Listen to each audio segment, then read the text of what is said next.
اگر میں ابھی کہوں کہ صاحب رزق دینے والا تو اللہ ہے، ابھی آپ میں سے ہر آدمی بڑے پرشور طریقے سے کہے گا کہ بے شک بے شک، لیکن اتنا ہی خوف زدہ ہیں ہم اپنے باس سے کہ نوکری سے نہ نکال دیں، اس کے ہر غلط اور صحیح آرڈر کو ماننے کو تیار ہیں ہم۔ اسی طرح اگر میں آپ سے کہوں کہ عزت دینے والا تو رب ہے، عزت و ذلت اسی کے اختیار میں ہے، آپ بڑے پرشور طریقے سے میری تائید کریں گے کہ جی بے شک، لیکن ہم خوفزدہ ہو جاتے ہیں دوسرے کی اس دھمکی سے کہ میں تمہیں بدنام کر دوں گا ورنہ یہ کام کرو۔ اسی طرح جان تو اللہ کے ہاتھ میں ہے، زندگی اور موت کا ایک حساب تو اسی کے پاس ہے، اور موت کا ایک دن معین ہے۔ دیکھیے ابھی آپ سب لوگ بڑی پرزور تائید کریں گے میری، لیکن اتنا ہی ہم خوفزدہ ہوتے ہیں کوئی بھی گولی مارنے کی دھمکی دے کے ہم سے کچھ کام کرا لیں۔ تو عجیب چیز یہ ہے کہ وہ چیزیں جس کے بارے میں ہم اتنے پر ایمان ہیں، ایسا یقین ظاہر کرتے ہیں، اور اسی خوف سے ہم غلط کام کرنے کو تیار ہو جاتے ہیں۔ جو چیزیں رب نے اپنے ذمے لے لی ہیں، اس کا وعدہ کر لیا ہے، وہی اس سے مانگتے پھرتے ہیں۔ وہ تو کہہ چکا کہ میں تمہیں پالوں گا، تمہیں رزق دوں گا، تو اس کو میں ہر 2 منٹ کے بعد بتانے جاتا ہوں یا اللہ میرے کنستر میں آٹا ختم ہو گیا، آٹا دے دے۔ تو جو چیز اس نے اپنے ذمے خود لازم کر لی اور اس کی ذمہ داری اس نے قبول کی اور کہہ دیا کہ میری یہ ذمہ داری میری ہے،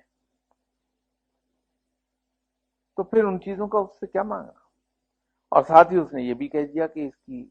یہ حقیر ترین چیز ہے میری نظر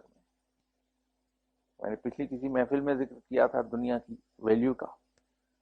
تو آپ صلی اللہ علیہ وسلم کے فرمان کے مطابق اللہ کے نزدیک تو دنیا کی حیثیت اتنی ہے جتنی ایک گلی سڑی بکری کے ایک بال کی، تو ہم اس سے اتنی حقیر چیز مانگتے رہتے ہیں۔ لیکن وہ چیز جو اس نے جس کا وعدہ نہیں کیا، اپنے ذمہ داری نہیں بنائی، وہ ہم اس سے کیوں نہ مانگیں؟ اس سے اس کا رحم مانگا جائے، اس سے اس کا فضل اور کرم مانگا جائے، اس سے اس کی رحمت اس سے مانگی جائے۔ اور پھر سب سے بڑھ کر یہ ہے کہ جب رب ہمارا سب سے اونچی شان والا ہے، سب سے بڑا ہے، تو اس سے کوئی ایسی چیز مانگی جائے جو اس کے شایان شان ہو۔ حقیر چیز ہے، اس سے کیا مانگے بندہ؟ اس کے شایان شان تو اس کی صرف اپنی ذات ہے، تو پھر اس سے اس کی ذات کیوں نہ مانگی جائے؟ یا اللہ تو اپنا آپ عطا فرما۔ دعا میں مانگنے کی تو اور بہت سی چیزیں ہیں جو رب تعالیٰ سے مانگی جا سکتی ہیں۔ ہم اس سے ہمیں ضرور کہنا چاہیے کہ اللہ ہماری دنیا اور آخرت دونوں بہترین کر دے، لیکن اس کے ساتھ ساتھ ہم اس سے رحمت بھی اس کی مانگ سکتے ہیں، اس سے اس کا فضل مانگ سکتے ہیں، اس سے اس کا رحم مانگ سکتے ہیں، اس سے بخشش مانگ سکتے ہیں، اور سب سے بڑھ کر یہ ہے کہ خود اس کی ذات ہم مانگ سکتے ہیں اس سے۔ لیکن ایک چیز یاد رکھیے کہ جب ہم اس سے اس کی ذات مانگتے ہیں تو وہ اپنا آپ ہمیں جسٹ لائک دیٹ نہیں عطا کر دے گا۔ وہ خود قرآن میں بھی کہتا ہے کہ جو لوگ دعویٰ کرتے ہیں کہ وہ میرے اوپر ایمان لے آئے تو میں اسے پھر آزماتا ہوں۔ تو جب وہ اپنا آپ کو عطا کرنے لگے گا، آپ کو اپنا دوست بنانے لگے گا، تو اس سے پہلے وہ یہ بھی دیکھنا چاہے گا کہ ہم اپنے اس دعوے میں کتنے سچے ہیں،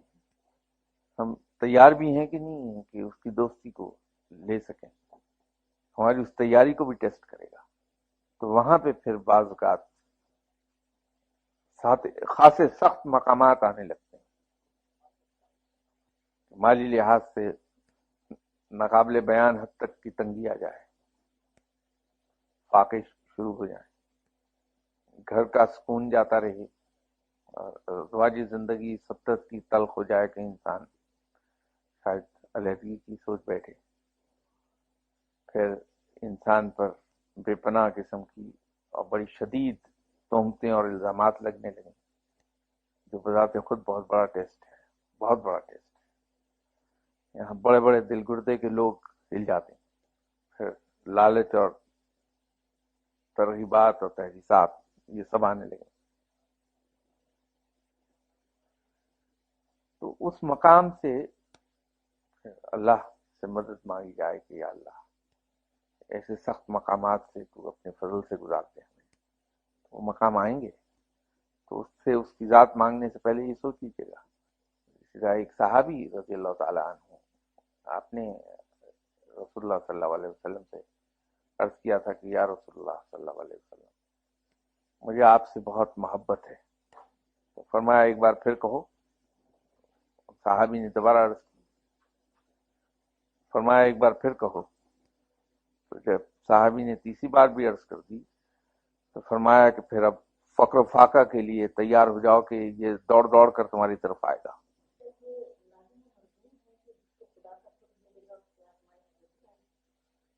میں نے تو عرض کیا کہ قرآن میں اس نے کہا کہ وہ لوگ جو یہ دعویٰ کرتے ہیں کہ وہ مجھ پہ ایمان لائے میں انہیں آزماؤں گا. اس میں شرط نہیں رکھتے لیکن آزمائش ہوتی ہے. نہیں، میں نے تو میری نظر سے تو ایسا ابھی تک گزرا نہیں جو بچ نکلا ہو. اس میں بھی ذلت بہت ہوتی ہے، رسوائی ہوتی ہے، سخت مقامات بہت آتے ہیں.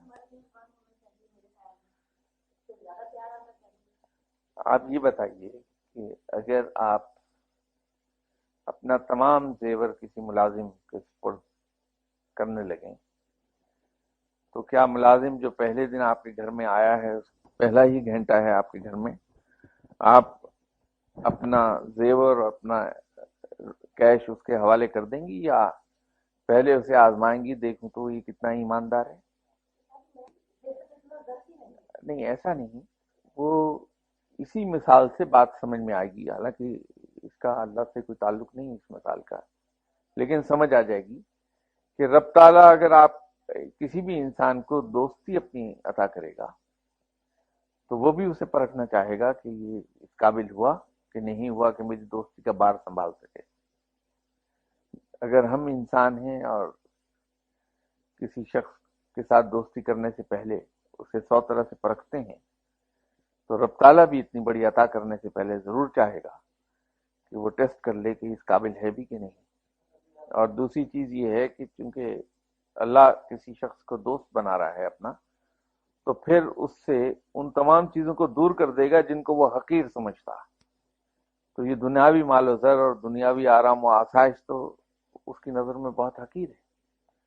تو وہ اپنے دوست کو حقیر چیزوں میں کہاں مبتلا دیکھ سکے گا. نہیں، علم غیب کی میں نے بات نہیں کی تھی، میں نے کشف و کرامات کی بات کی تھی کہ اگر کشف و کرامات کو آپ کسوٹی بنائیں گے کسی شخص کے ولی ہونے کی، وہ قرآن میں بھی موجود ہے کہ یہ علم اہل کتاب میں سے بھی کچھ لوگوں کے پاس ہے، یہ قرآن میں بھی موجود ہے بات. دیکھیے یہ دو مختلف چیزیں ہیں، اسی لیے رب تعالیٰ نے اسے بیان کیا دونوں کو علیحدہ علیحدہ سے، کیونکہ ہے ہی بنیادی طور پہ یہ دو چیزیں. ایک تو جہاں تک علم غیب کی بات ہے، علم غیب میں ایک بڑی کلیئر کٹ چیز رب نے بیان کی ہوئی ہے کہ عالم الغیب میں ہوں، اس نے کلیئرلی کہا. ہاں یہ بھی ساتھ آگے اسی آیت کا حصہ، ہاں میں جس کو جتنا چاہتا ہوں عطا کر دیتا ہوں. تو یہ کہنا صرف اتنا حصہ بیان کرنا کہ علم غیب صرف اللہ ہی کو حاصل ہے کسی اور کو نہیں ملا درست نہیں ہوگا. یہ ہمیں پھر پورا کہنا پڑے گا کہ عالم الغیب صرف اللہ ہی ہے، ہاں جسے وہ جتنا چاہتا ہے عطا فرما دیتا ہے. ایک تو رب نے شروع میں یہ کہہ دیا، اس کے بعد آگے جا کے یہ کہہ دیا قسم کھا کر کہ میں نے اپنے نبی صلی اللہ علیہ وسلم کو ہر طرح کا علم عطا فرمایا. اب یہ اس کے قادر مطلق ہونے کی دلیل ہے کہ وہ ہر چیز کا مالک ہے، اپنی کسی چیز میں سے کتنا ہی کسی کو عطا کر دے وہ مالک ہے، اس کو کوئی پوچھنے والا نہیں. تو وہ اس نے جتنا جتنا چاہا وہ عطا فرما دیا اپنے انبیاء کرام کو بھی، اولیاء کرام کو بھی اور عام بندوں کو بھی. اب اس میں کیوں اور کیسے، یہ دونوں لفظ استعمال ہو نہیں سکتے کیونکہ وہ مالک ہے۔ اور جہاں اس نے آپ صلی اللہ علیہ وسلم سے مخاطب ہو کے یہ فرمایا کہ آپ اپنے لیے کچھ نہیں کر سکتے، یہ بھی اس کے قادر ہونے کی دلیل ہے کہ اس کے حکم کے بغیر ایک پتہ نہیں ہل سکتا۔ وہ جو اس نے کہا کہ کوئی کسی کو نقصان نہیں دے سکتا اگر میں نہ چاہوں، اور کوئی کسی کو فائدہ نہیں پہنچا سکتا اگر میں نہ پہنچانا چاہوں۔ آپ صلی اللہ علیہ وسلم اپنے تمام تر مرتبے اور اپنی تمام تر حیثیت کہ وہ رب کے بعد سب سے بڑی ہستی ہیں، بہرحال بندہ تھے اللہ کے، اللہ کے سامنے آپ صلی اللہ علیہ وسلم بھی مجبور محض ہیں، بے شک اللہ کے بعد سب سے بڑی ہستی ہیں، لیکن رب کے سامنے آپ صلی اللہ علیہ وسلم ایک بندہ ہے۔ تو اگر رب نہ چاہے تو واقعی آپ صلی اللہ علیہ وسلم نے کچھ